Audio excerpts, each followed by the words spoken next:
ஓம் சாய்ராம். என் அன்பு செல்லமே, என் அழகான தங்கமே, முக்கியமாக நான் உன்னிடம் சில விஷயத்தை பற்றி பேசவே வந்துள்ளேன். அதற்கு காரணம் உண்டு. முக்கியமான காரணம் இன்று வெள்ளிக்கிழமை. வெள்ளிக்கிழமை இரவு. இந்த நேரத்தில் நீ இந்த ஒரு விஷயத்தை மட்டும் செய்தால் போதும். பெரிய விஷயமெல்லாம் அல்ல. உன்னுடைய வீட்டில் இருக்கும் விஷயத்தை மட்டும் செய்தால் போதும். உன்னுடைய வாழ்க்கையில் பண மழையோ கொட்டும். வாழ்க்கையில் அற்புதமோ அதிசயமோ மாற்றி மாற்றி கண்டிப்பாக உன்னுடைய வீட்டுக்கு வந்து கொண்டே இருக்கும். பணமும் நகையும் உன் வீட்டில் நிரந்தரமாக இருக்கும். அந்த அளவுக்கு இந்த இரவானது மிக மிக அற்புதமான இரவு. நீ தூங்குவதற்கு முன்பு இதை செய்தாலே போதும். வாழ்வில் பல மாற்றங்களும் உனக்கு நடக்க ஆரம்பித்துவிடும். ஆனால் இது ஒரு மனம் சொல்லும் செய்யாதே என்று. அதுதான் கெட்ட மனம். அதாவது ஒரு நல்ல காரியம் நடக்கப் போகிறது என்றால் தடுப்பதற்கு ஒரு ஆள் இருப்பார்கள் அல்லவா? அதே போல ஒரு மனம் சொல்லும் இதை நீ செய்யாதே என்று. ஆனால் இன்னொரு மனம் சொல்லும் நம்பிக்கையோடு ஒரு முறை செய்துதான் பாரே என்று. அது நல்ல மனம். அது என்ன சொல்கிறதோ அதை செய். புரிகிறதா? ஆனால் இந்த சாய் சொல்கிறேன், நம்பிக்கை இருந்தால் செய்து பார். உனக்கு நிச்சயமாக நாளையே நல்லதொரு முடிவு கிடைக்கும். நல்லதொரு ஆரம்பமும் கிடைக்கும். கஷ்டத்திற்கு முடிவும் நல்லதற்கான ஆரம்பமும்.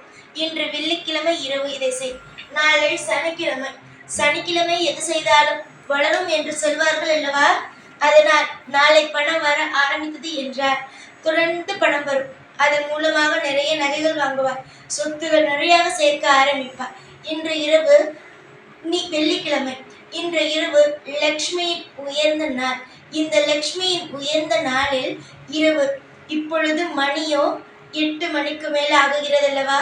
இரவு 10 மணிக்குள் இதை நீ செய்துவிடு. தங்கமே, நான் உனக்காக தான் அம்மா சொல்கிறேன்.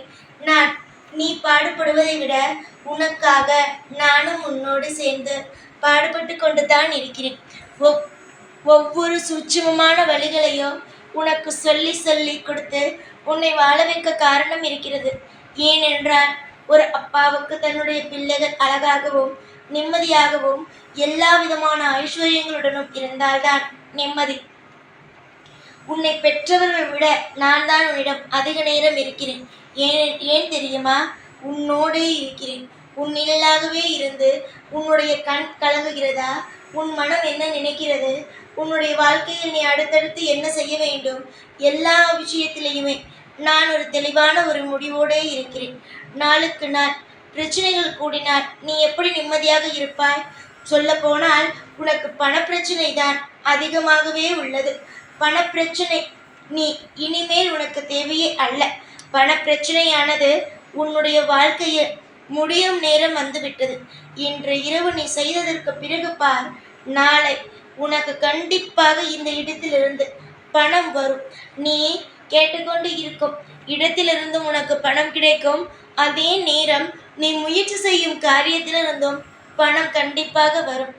எதற்கெடுத்தாலும் போட்டு குழப்பிக்கொண்டே இருக்கக்கூடாது. எதை எடுத்தாலும் அவசரமும் படக்கூடாது. எதுவாக இருப்பினும் நிலையாக, பொறுமையாக, நிதானமாகத்தான் முடிவெடுக்க வேண்டும். காலம் முழுவதும் சாய் சோதித்து கொண்டே இருப்பேன், வாழவிட மாட்டேனோ என்று எண்ணம் வரக்கூடாது.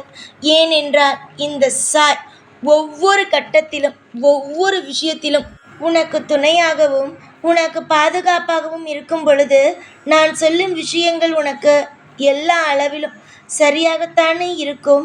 தங்கமான பிள்ளையே, யோசிக்காதே அம்மா. நான் எது சொன்னாலும் ஒரு முறை செய்து பார். ஆனால் சந்தேகத்தோடு அல்ல, நம்பிக்கையோடு நீ செய்து பார். எல்லா விதத்திலும் உனக்கு மிக மிக பெரிய அற்புதமே நடக்கும்.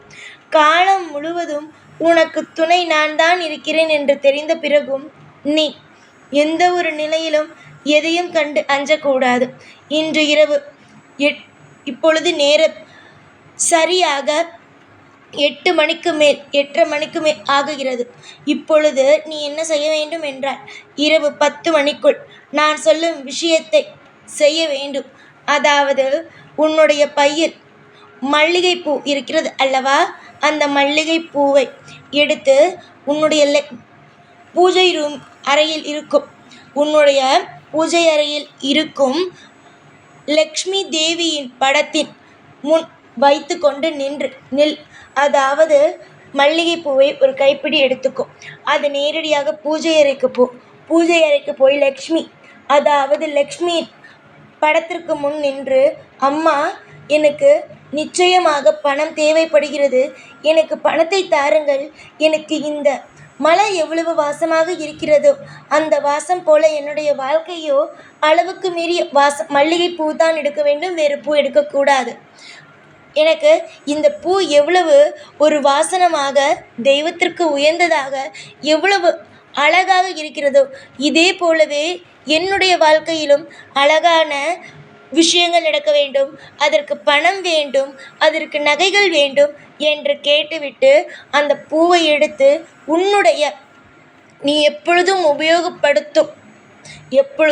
உபயோகப்படுத்தும் உன்னுடைய பணம் வைக்கும் அந்த பையில் வைத்துவிடும். புரிகிறதா? அது என்ன செய்ய வேண்டும் என்றால், நீ அடுத்தது 2 நாளில் அது காய்ந்துவிடும். அதை எடுத்துவிட்டு அடுத்த மறுவாரம் இந்த மாதிரியான விஷயத்தை ஒரு 3 வாரம் நீ செய்தாலே போதும். கொஞ்சமாக பணம் வரும். நீ இன்று இரவு செய்து மட்டும் பார். நாளை நடக்கும் விஷயத்தை கண்டு நீ நிச்சயமாகவே ஒவ்வொரு வாரமும் செய்து அதற்கான பலனை நீ அடைய ஆரம்பித்து விடுவாய். திரும்பவும் சொல்கிறேன், நேரடியாக மல்லிகைப்பூ எடுத்துக்கோ. உன் பூஜை அறைக்கு போ. லக்ஷ்மி என் படத்திற்கு உன் கையிலேயே வைத்துக்கொண்டு லக்ஷ்மி முகத்தை பார்த்து, அம்மா, எனக்கு இந்த மலரைப் போலவே வாழ்க்கை வேண்டும். என்னவென்றால் இந்த மலர் தெய்வத்திற்கு உயர்ந்ததாக இருக்கிறது. அது மட்டுமல்ல, எவ்வளவு புனிதமாக இருக்கிறது. வாசனம் நிறைந்த ஒரு பொருளாக இருக்கிறது. என்னுடைய வாழ்க்கையிலும் இதே வாசம் இருக்க வேண்டும். எனக்கு பணம், நகை எல்லாம் வேண்டும். தயவு செய்து எனக்கு தாருங்கள் என்று சொல்லிவிட்டு அந்த பூவை எடுத்து உன்னுடைய பணம் வைக்கும் பையில் போட்டுவிட்டு இருக்கட்டும். 2 நாள் கழித்து அதை எடுத்துவிட்டு மறுவாரம் இதே போல செய்.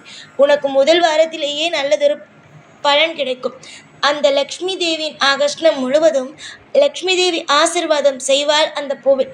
அந்த லக்ஷ்மி நிச்சயமாக உன்னுடைய பையில் நிரம்பி வழிவாள். கண்டிப்பாக இது நடக்கிறதா இல்லையா என்று பார். நீயே இந்த சாயிக்கு வந்து நல்ல யோசனைகள் கொடுத்தீர்கள் சாயி, எனக்கு நீங்கள் செய்ததற்கு நன்றி என்று நீயே என்னிடம் வந்து கூறுவாய். அந்த அளவுக்கு மிகப்பெரிய மிராக்கள், அப்படிப்பட்ட விஷயங்கள் நடக்கும். காலம் உன்னை சோதிக்கவில்லை. காலம் உன்னை எப்பொழுதுமே சோதிக்காது. ஏதோ ஒரு வழியை காட்டும். அந்த வழிதான் இது. நிச்சயமாக காலம் சோதிக்கிறது என்று சொல்லிக்கொண்டு கஷ்டப்பட்டு கொண்டே இருக்கக்கூடாது. காலம் வழியை காட்டுகிறதல்லவா, அந்த வழியை இறுக்கமாக பிடித்து கொள்ள வேண்டும். ஒவ்வொரு நாளும் உனக்கு நான் இருப்பேன். ஒவ்வொரு விஷயத்திலும் உனக்கு தேவைப்படும் ஒவ்வொன்றையும் கொடுத்து கொண்டு வாழ வைத்து கொண்டு இருப்பேன். இப்பொழுது கூட சொல்கிறேன், நல்லதுக்குத்தான் சொல்கிறேன். புரிந்து கொள். நிறைய நாள் கஷ்டப்பட்டு விட்டாய். இதற்கு மேல் கஷ்டப்படக்கூடாது. இதற்கு மேல் நீ எந்த ஒரு இடத்திலும் எந்த ஒரு விஷயத்திலும் கஷ்டப்படக்கூடாது என்று மனதார முடிவெடுத்துதான் தங்கமே நான் இப்பொழுது இந்த முடிவுக்கு வந்திருக்கிறேன். நீ செய்து பார். லக்ஷ்மி தேவி எந்த அளவுக்கு உனக்கு மிகப்பெரிய ஒரு ஆகர்ஷணத்தை, மிகப்பெரிய ஒரு விஷயத்தை செய்கிறாள் என்று மட்டும் பார். தேடி தேடி உன்னுடைய வாழ்வில் எல்லா விதமான கஷ்டங்களையும் அனுபவித்து விட்டாய். இதற்கு மேல் உன்னுடைய வாழ்வில் கஷ்டம் என்ற ஒரு விஷயத்திற்கு இடம் கிடையாது. பணத்திற்கும் உன்னுடைய வாழ்க்கையில் எல்லாவற்றுக்கும் இனி தடையோ இல்லை குறையோ கிடையாது. அற்புதங்கள் நடக்கட்டும். எல்லா விஷயத்திலும் உனக்கு தேவைப்படும் ஒவ்வொன்றும் கிடைக்கட்டும் என்று நான் ஆசீர்வாதம் செய்கிறேன். யோசித்து நானும் பார்க்கிறேன் எவ்வளவு என் பிள்ளை கஷ்டப்பட்டு விட்டது என்று. இதற்கு மேல் நான் கஷ்டப்படுத்தினேன், ஆனால் அது நிச்சயமாக உன் வாழ்வுக்கு ஒத்து வராது. மன உளைச்சலுக்கு ஆளாகி விடுவார். நல்லது நடக்கும். எல்லா விஷயத்திலும் உனக்கு நான் துணையாக இருந்து உன்னை பாதுகாத்து உன்னை வாழ வைத்து, நான் சொன்னதை மட்டும் மறந்து விடாதே. கண்டிப்பாக உனக்காகத்தான் எல்லாமே நான் சொல்கிறேன்.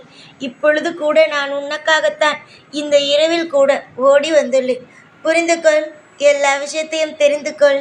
நல்லது நடக்கும். காலம் முழுவதும் உனக்காக ஒவ்வொரு வழியையும் ஒவ்வொரு இன்பத்தையும் காட்டிக்கொண்டே இருப்பேன். நம்புங்கள், நல்லது நடக்கட்டும்.